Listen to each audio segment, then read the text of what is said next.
The town of Maplewood lies nestled in the heart of the Midwest, an idyllic small town with tree-lined streets, charming homes, and a sense of community that has endured for generations. For the residents, Maplewood is more than just a place to live. It is a haven of familiarity and safety, where everyone knows each other, and where life moves at a comfortable, predictable pace. The town's high school, Maplewood High, has long been a source of pride for the community. Known for its academic excellence and dedicated staff, the school is seen as a stepping stone to greater opportunities for the town's youth. At the center of Maplewood High's success is Sarah Waverly, a 42-year-old English teacher who has become something of a local legend. With her warm demeanor, passion for literature, and ability to connect with students, Sarah has earned the admiration of students, parents, and colleagues alike. Her classroom is a place where students feel understood and inspired, a sanctuary where their talents are nurtured. Over the years, Sarah has received numerous accolades for her teaching, and many of her former students credit her with changing their lives for the better. However, behind Sarah's reputation as a beloved teacher lies a more complicated story, one that would shock the community and shatter the lives of those involved. This is the story of how a seemingly innocent relationship between a teacher and a student spiraled out of control, leading to tragedy. Ethan Carter, an 18-year-old high school senior, is introduced in a contrasting light. Unlike his peers, who appear to navigate the social and academic pressures of high school with relative ease, Ethan stands out as someone on the edge. His eyes, often downcast, reveal a depth of thought and a burden that few understand. He is bright, exceptionally so, but his potential is overshadowed by the tumult of his home life and his reputation as a troubled youth. He has few friends, and those who know him describe him as distant, prone to mood swings, and difficult to approach. The connection between Sarah and Ethan begins innocuously enough. Sarah, recognizing Ethan's talent for literature, offers to help him with his schoolwork after noticing his grades slipping. What starts as extra tutoring sessions quickly becomes something more, a connection that, while well-intentioned at first, begins to blur the lines between teacher and student. As they spend more time together, Sarah becomes a confidant to Ethan, and their relationship takes on a depth that neither fully understands, but both are reluctant to relinquish. What follows is a tale of boundaries crossed, trust betrayed, and a community forced to confront uncomfortable truths.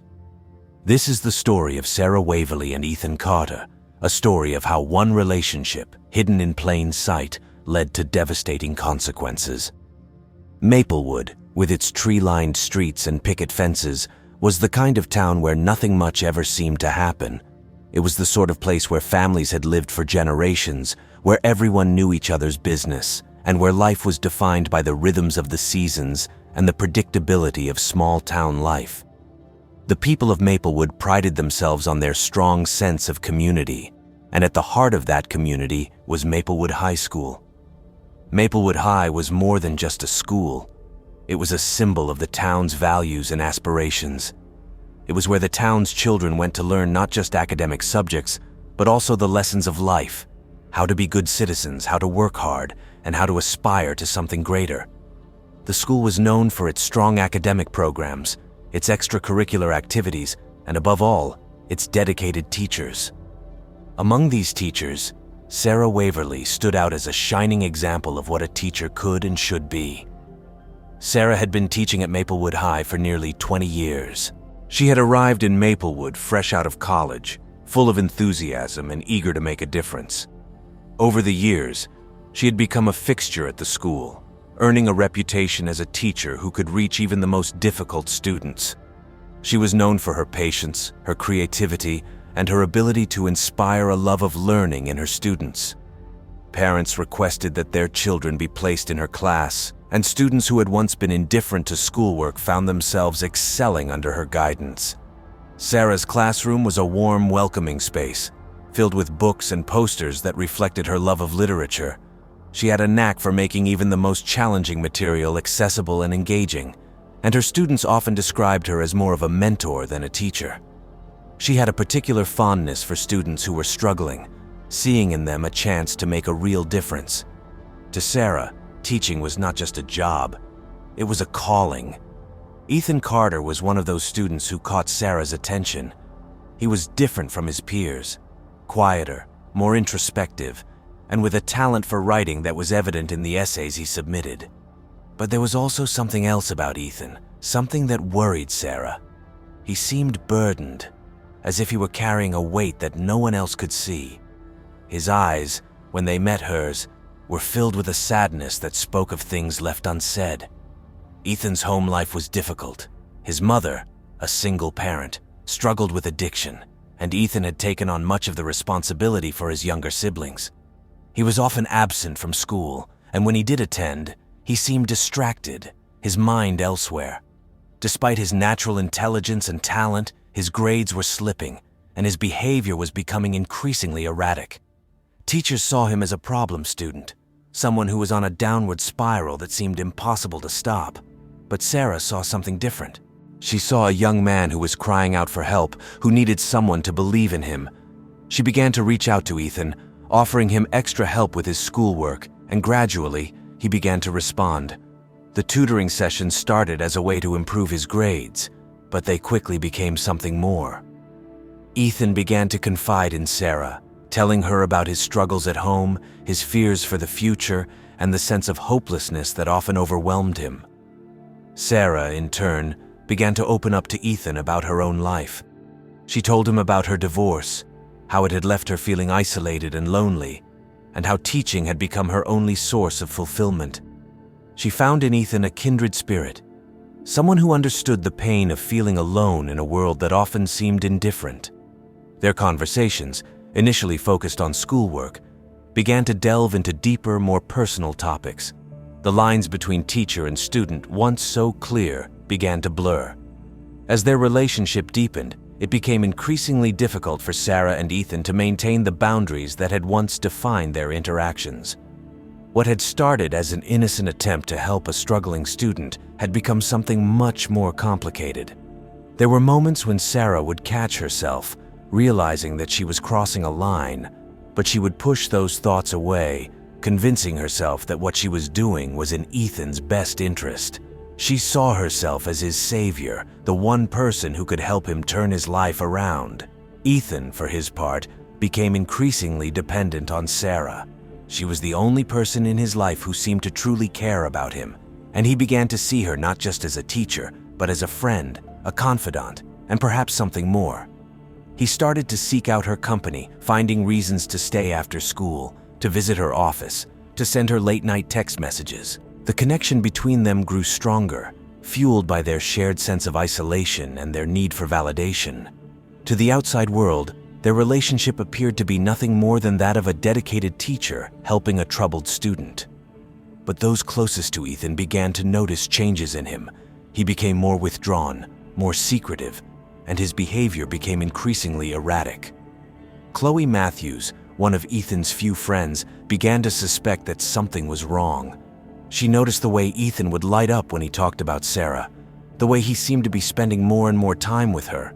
But whenever she tried to bring it up, Ethan would shut her down, insisting that everything was fine. The rumors at school started as whispers, innocent speculation among students who noticed Ethan's frequent visits to Sarah's office and the way she seemed to be paying him special attention. But as the weeks passed, the whispers grew louder, and soon, the entire school was buzzing with gossip. Some students joked about Ethan being the teacher's pet, while others speculated that there was something more going on.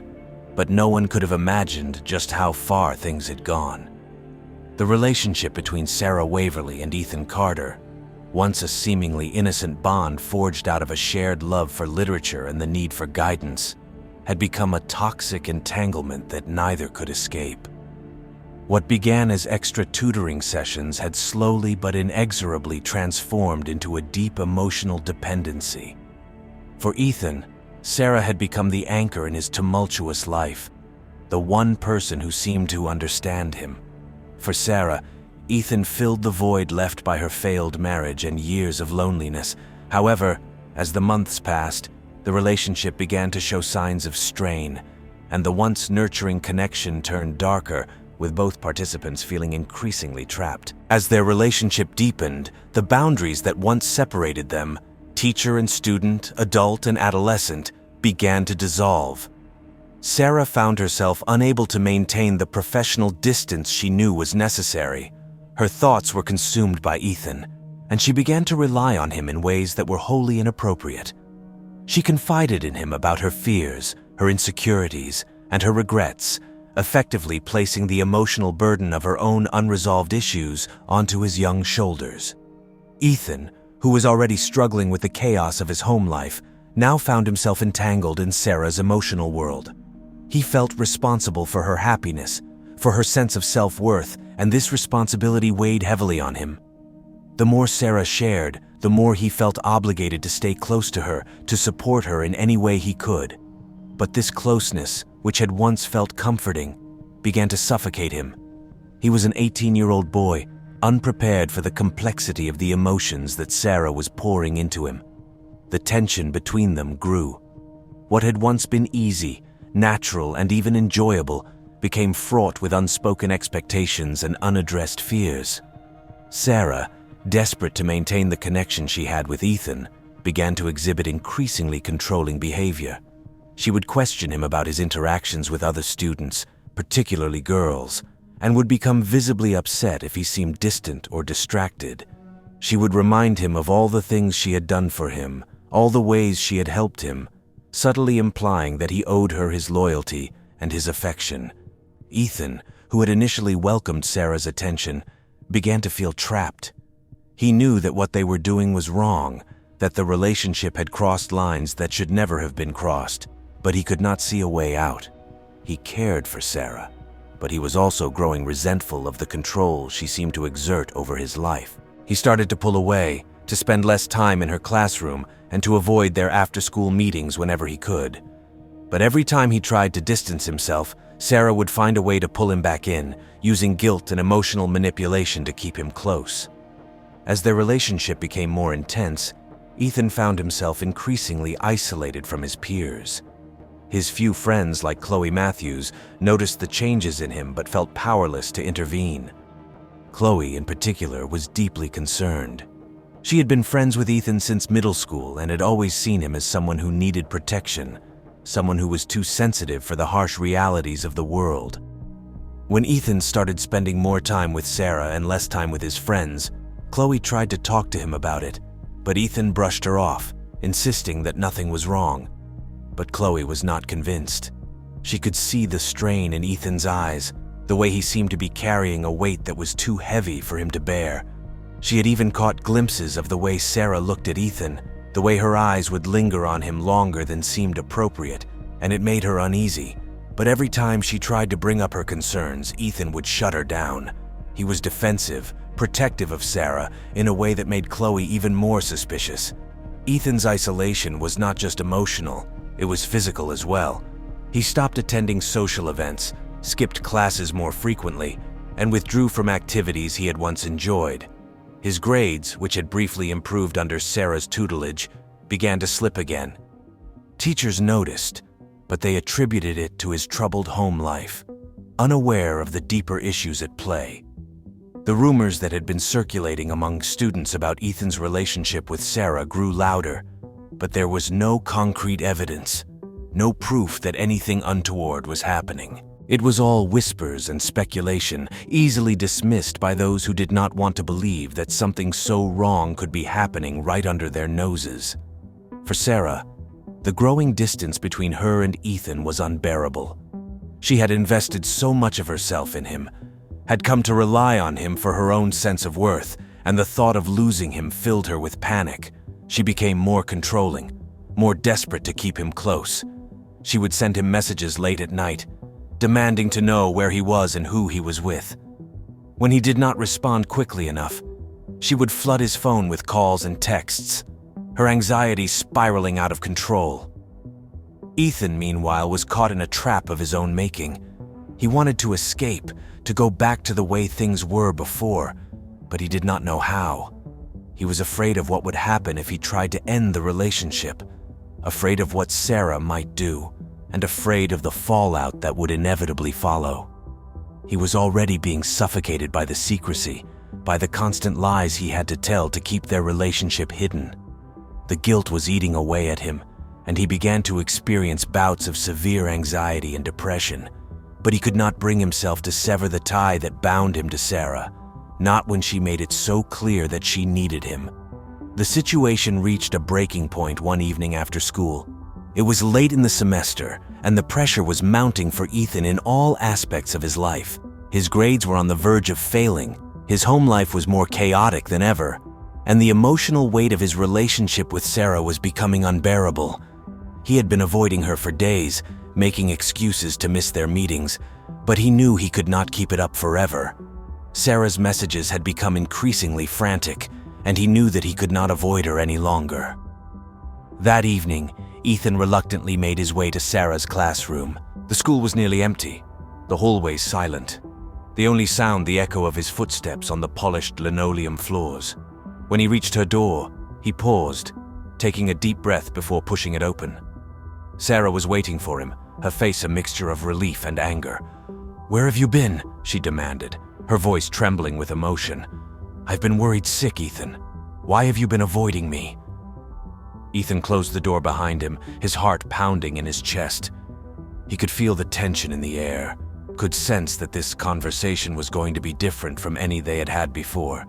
He did not want to hurt her, but he knew that he could not keep living this lie. He had to end it, no matter how much it would hurt them both. "I cannot do this anymore, Sarah," he said, his voice low but firm. Whatever this is, it has to stop. It is wrong, and we both know it." Sarah's face paled, her eyes widening in shock. "What are you talking about? Ethan, you do not mean that. You cannot mean that." "I do," Ethan replied, his resolve hardening as he spoke. "I cannot keep lying to everyone. I cannot keep pretending that this is okay. It is not. I am sorry, but I need to end this. We need to end this." Sarah's reaction was immediate and visceral. She shook her head, tears welling up in her eyes as she moved closer to him, her hands reaching out as if to physically hold him in place. "No, Ethan, please do not do this. You do not understand. I need you. You cannot just walk away from me like this. I have done everything for you. I have been there for you when no one else was. How can you say this to me now?" Ethan stepped back, trying to put some distance between them. "I know you care about me, Sarah, and I care about you too, but this is not healthy. It is not right. You are my teacher and I am your student. We crossed a line and we need to fix it before it gets any worse." But Sarah was not listening. Her fear, her desperation was too overwhelming. She saw her life unraveling before her eyes. The loss of her career, her reputation, the life she had built for herself in Maplewood. And worst of all, the loss of Ethan. The one person who had made her feel alive again, who had filled the emptiness that had plagued her for so long.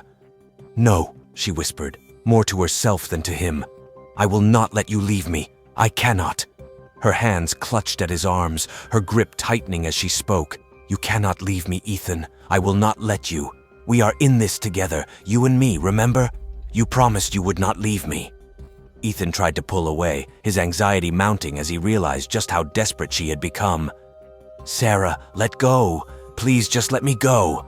But she would not release him. Her grip only tightened, her nails digging into his skin as she held onto him with all her strength. Her eyes, wild with fear, locked onto his, and for a moment, Ethan felt a surge of panic. He had never seen her like this, never seen her so unhinged, and it terrified him. "Sarah, stop," he said, his voice rising as he struggled to free himself. "Let go of me." The situation escalated rapidly. Sarah, in her desperation, refused to listen. She could not lose him, not after everything she had invested in their relationship, not after all the sacrifices she had made. Her mind raced, searching for a way to keep him, to make him stay. But Ethan was pulling away, determined to end it, determined to break free from the hold she had over him. The struggle became physical as Ethan tried to escape her grasp. He pushed her away, more forcefully than he intended, and she stumbled backward, her expression one of shock and betrayal. For a moment there was silence, a brief, fleeting moment where both of them realized just how far things had gone, how dangerously close they were to losing control. And then it happened. In the chaos of their struggle, Ethan's foot slipped on the polished floor, and he lost his balance. He reached out instinctively to steady himself, but there was nothing to grab onto. He fell, his body twisting as he went down, and his head struck the corner of the desk with a sickening thud. The sound echoed through the empty classroom, followed by a silence that was deafening in its finality. Sarah stood frozen, her heart pounding in her chest as she stared at Ethan's still form on the floor. For a moment, she could not comprehend what had just happened. She could not believe that it was real. But as the seconds ticked by, the reality of the situation began to sink in. "Ethan?" she whispered, her voice trembling. "Ethan, get up." But Ethan did not move. His body lay motionless on the cold, hard floor, blood beginning to pool beneath his head where it had struck the desk. Panic surged through Sarah, and she dropped to her knees beside him, her hands shaking as she reached out to touch him. "Ethan, please, please get up." But there was no response, no movement, no sound. Sarah's breath caught in her throat as she realized with a sickening certainty that Ethan was gone. The boy she had loved, the boy she had risked everything for, was dead. And she was the one who had killed him. The weight of what she had done crushed her, and she collapsed beside him, her sobs echoing through the empty room. She did not know how long she lay there, her mind a blur of grief and guilt and disbelief. Time lost all meaning as she struggled to come to terms with the enormity of her actions. But eventually, she knew she had to move. She could not stay there forever, lying beside Ethan's lifeless body. She had to do something. She had to call for help, had to face the consequences of what she had done. With trembling hands, she pulled out her phone and dialed 911. Her voice when she spoke was barely a whisper, choked with tears and fear. "There has been an accident," she said, the words catching in her throat. "Please, please send help." The next morning, the school's janitor arrived early to begin his daily routine. The hallways were quiet, the school still empty save for a few teachers preparing for the day ahead. As he made his way down the corridor, pushing his cart in front of him, he noticed that the door to Sarah Waverley's classroom was ajar. Frowning, he approached the door, wondering why it had been left open overnight. As he stepped inside, his eyes were drawn immediately to the figure lying on the floor, and for a moment he did not understand what he was seeing. But then the reality of the situation hit him like a punch to the gut, and he staggered backward, his hand flying to his mouth as he took in the scene before him. Ethan Carter, one of the school students, lay motionless on the floor, his head resting in a pool of blood. And beside him, slumped against the desk, was Sarah Waverley, her face streaked with tears, her eyes empty and hollow. The janitor's heart raced as he reached for his radio, his voice shaking as he called for help. Within minutes, the school was swarming with police and emergency personnel. The quiet of the morning shattered by the wail of sirens and the hurried footsteps of first responders. The news spread quickly through the town of Maplewood, the shock and disbelief rippling through the community like a stone dropped into a still pond. At first, no one could believe that something so tragic could have happened in their school, much less involving someone as respected as Sarah Waverley. But as the police began their investigation, the truth started to emerge, and the full extent of what had happened became clear. The discovery of the relationship between Sarah and Ethan sent shockwaves through the community. The once beloved teacher was now seen as a predator, someone who had betrayed the trust placed in her by the students, the parents, and the school. The trail of text messages and emails uncovered by the police painted a disturbing picture of a relationship that had crossed every imaginable boundary, a relationship that had ended in the most tragic way possible. Sarah was arrested and charged with manslaughter, her life unraveling before her eyes as she was led away in handcuffs. The media quickly picked up the story, turning it into a national scandal. The town of Maplewood, once a quiet and close-knit community, was thrust into the spotlight, with reporters swarming the school and hounding the students for interviews. The trial was a spectacle, drawing attention from across the country. The courtroom was packed every day, with members of the press, the community, and the public eager to witness the proceedings. The prosecution painted Sarah as a manipulative figure who had taken advantage of a vulnerable student, highlighting the power imbalance between them and arguing that she had exploited Ethan's need for support and affection. The defense, however, attempted to portray the relationship as consensual, with Ethan as a willing participant who had sought out Sarah's attention. They argued that Sarah was a lonely woman, desperate for connection, and that she had made a tragic mistake, but one that was born out of misguided love rather than malice.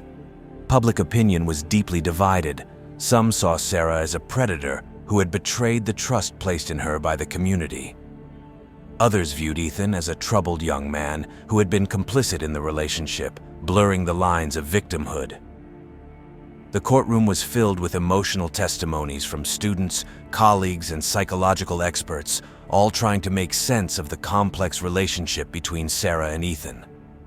But in the end, the jury found Sarah Waverly guilty of involuntary manslaughter.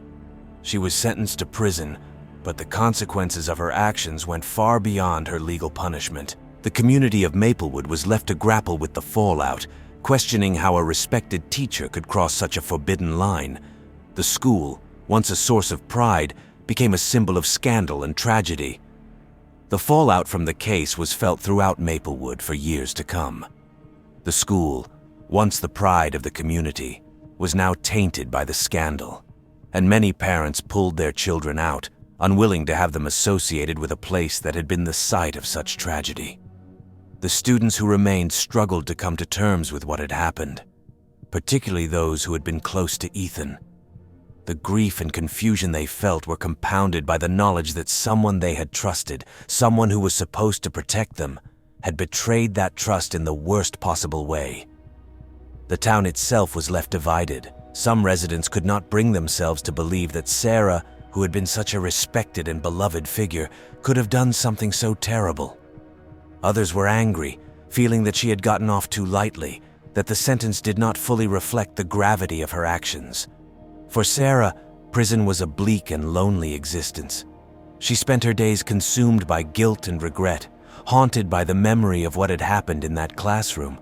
She knew that she had crossed lines that should never have been crossed, that she had allowed her loneliness and desperation to cloud her judgment and lead her down a path that had ended in tragedy. The documentary that followed the trial sought to explore the broader implications of the case, particularly the dangers of blurred boundaries in educational settings. It highlighted the importance of maintaining professional boundaries, not just for the sake of the students, but also to protect educators from situations that could lead to ethical violations and legal consequences. The case served as a reminder that teachers hold a position of power and trust, and that with that power comes a responsibility to act in the best interests of their students at all times.